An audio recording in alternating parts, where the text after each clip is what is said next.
ከቤተሰብ እቅፍ ውስጥ መውጣት ባልነበረብህ ጊዜ ነው ወጥተህ አገር ፍቅር ተሰራ ነበር ለማለት ፈልጌ ነው። ተለከፍኩ ከመዝሙሩ ከትምህርት ቤት መዝሙር ባሻገር ሽለላ ፉከራ ምለው እኔ ነኝ።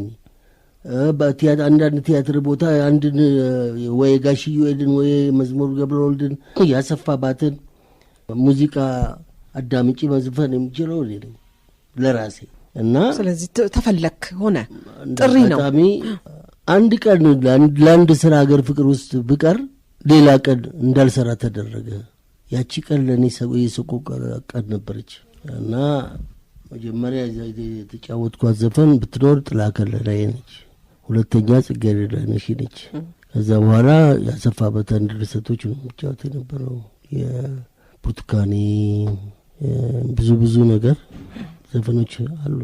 እነሱን ሀገር ፍቅር የሚለው ከነስሙ ጀምሮ አንድ ትልቅ ትርጉም ያለው ቤት ነው። ሀገር ፍቅር ሁኔታው ሁሉ የተመሰረተበት ራሱ በዚህ በጣሊያን ወረራ ወቅት ስለነበረ ያንን ህዝቡን ለመቀስቀስ ስለነበረም ሀገር ፍቅር በዚህ በኩል አንተ ምንድን ነበር የቀረጸህ መሰረት ያጣልልህ ነገር አለ ወይ ልፈልጌ ነው ጥላውን?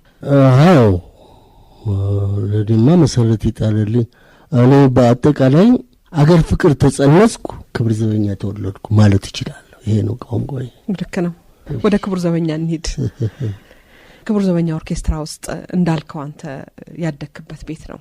ጥላሁን የሆንክበት ቤት ነው። በግጥም ብትል በዜማ ብትል አጠገብህ አካባቢ የነበሩት ሰዎች ትልልቅ ሰዎች ነበሩ። እስከዛሬ ድረስ መቼም አንድ ሙዚቀኛ አንድ አርቲስት ዘመን የሚሻገር ለመጪው ትውልድ የሚሆን ስራ መስራት ነው ትልቁ ህልሙ የሁሉም ይመስለኛል። ያንን እድል ያገኘህበት ቤት ነው ክብር ዘበኛ። በሚገባ እናንሳቸው አንዳንዶቹን ሰዎች በግጥም በዜማ አንጀትህን የሚያርሱ የነበሩት ሰዎች እነማን ናቸው? ማንን ከማን አበላልጣለሁ? ገዛኸኝ ደስታ ነው። ሻምበል አፈወርቅ ናቸው። ሰይፉ ኃይለ ማርያም ማንን ጠርቼ ማንን ልትወልጅ? ሳህሌም እንደዚሁ ነው።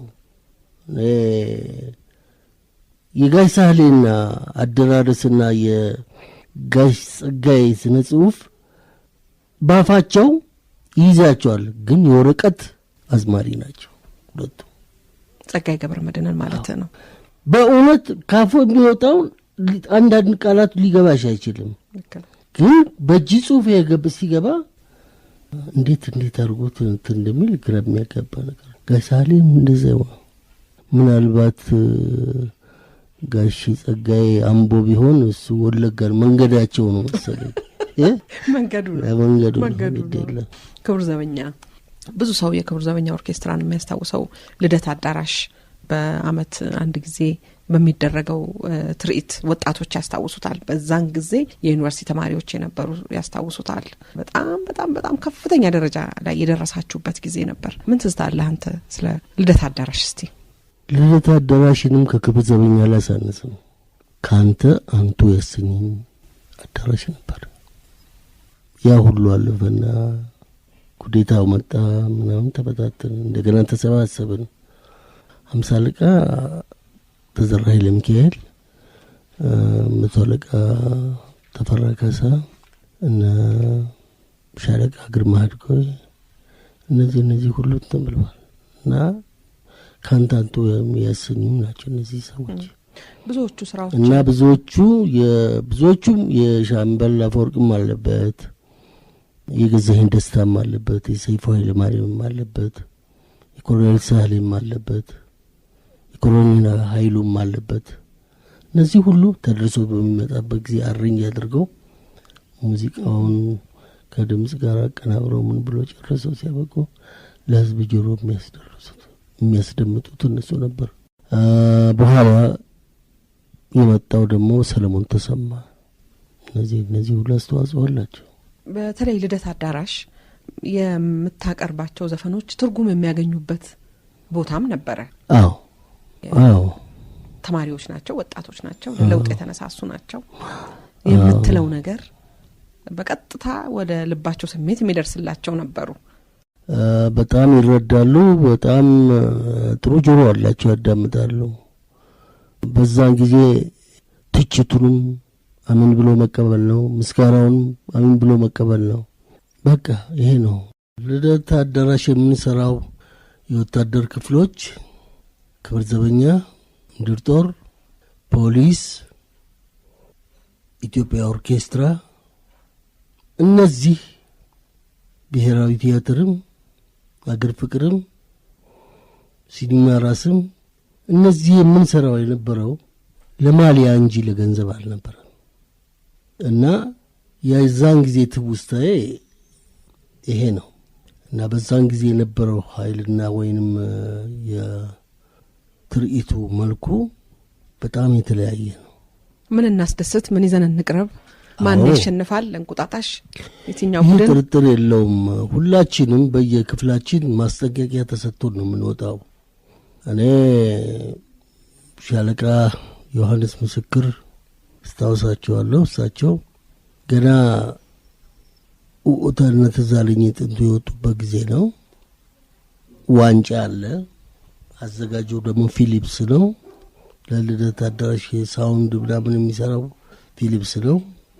ፊሊፕስ ደግሞ ፋሽን ሾው አንዳንድ ጊዜ የሚያዘጋጃል እዛው ላይ እና የዳንስ ምሽት ይደረጋል እነዛና እናቃለን ያን እነዛ ነገር በሚደረጉበት ሰዓት ሁሉ ስርዓት ባለው የሙያ ፍቅር ባለው መልኩ ተመልክተን ያንዳንዳችን ለዛው ለማሊያችን እንዋጋ ነበር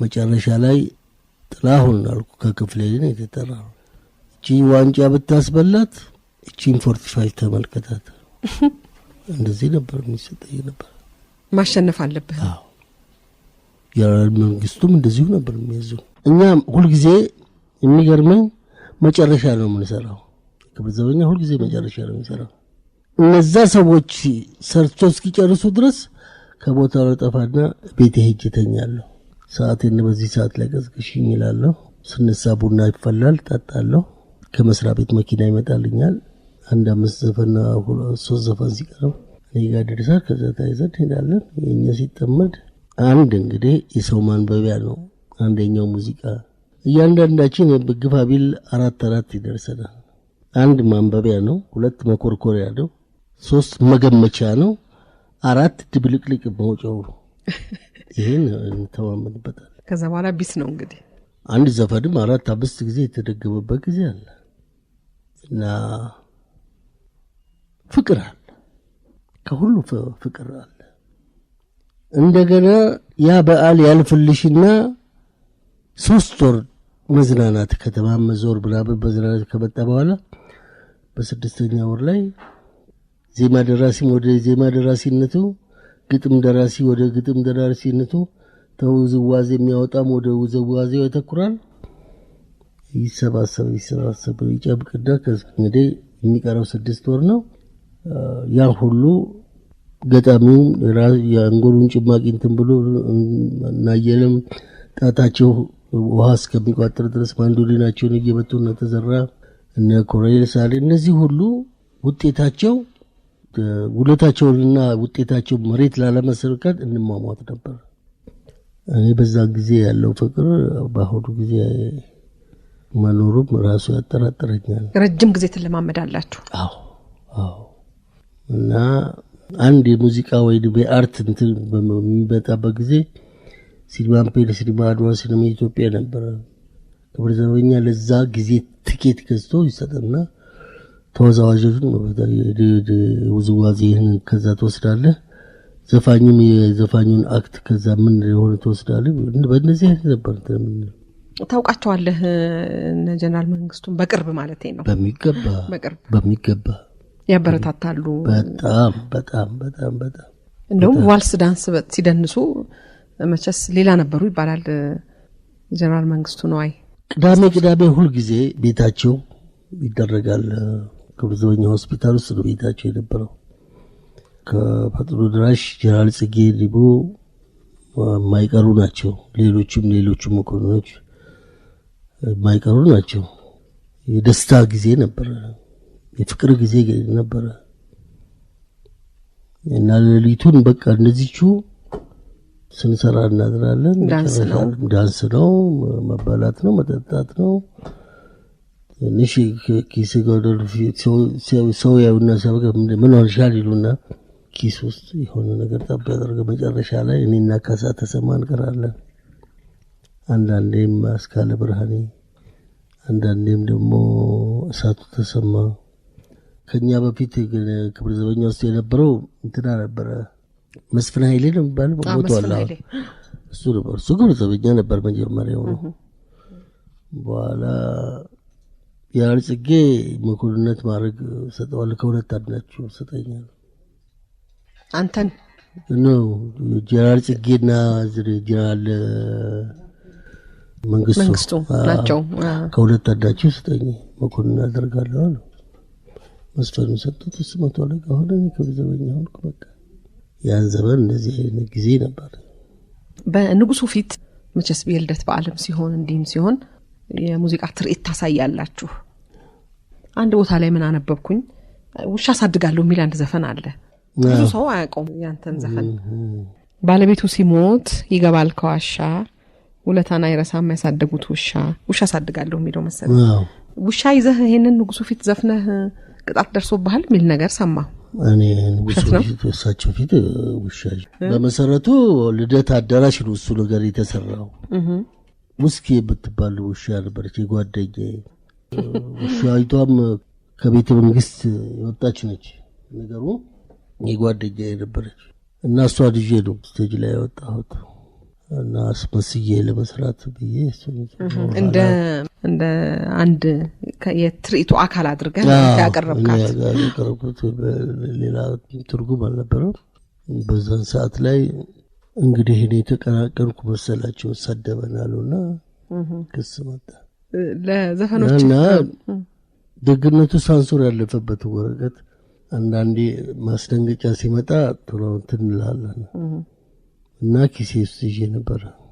ቤተ መንግስት ወፖ የሚባል የወታደር ጂፕ መኪና ላይ በዛ እንደ ደግሞ ውሾቹ እያልክ ተሳደባለህ እንደ የሚባል እኔ ጌታ የሰጡኝ መስፈር ተቀብዬ መስፈን እንጂ ውሾች በስለ ውሻ ሰውን ውሻ በያላቅ ለመሆኑ ግጥም ያለፈበት አለው ይሄ። ታዲያ እናንተው ሰደበን ብላችሁ የፈቀዳችሁለት ልጅ ምን ያድርግ ይላል። በቃ ለዛቸው ድጋር ለተወዳጁ ሙዚቀኛ ጥላሁን ገሰሰ 10ኛ ዓመት መታሰቢያ ያዘጋጀ ነው።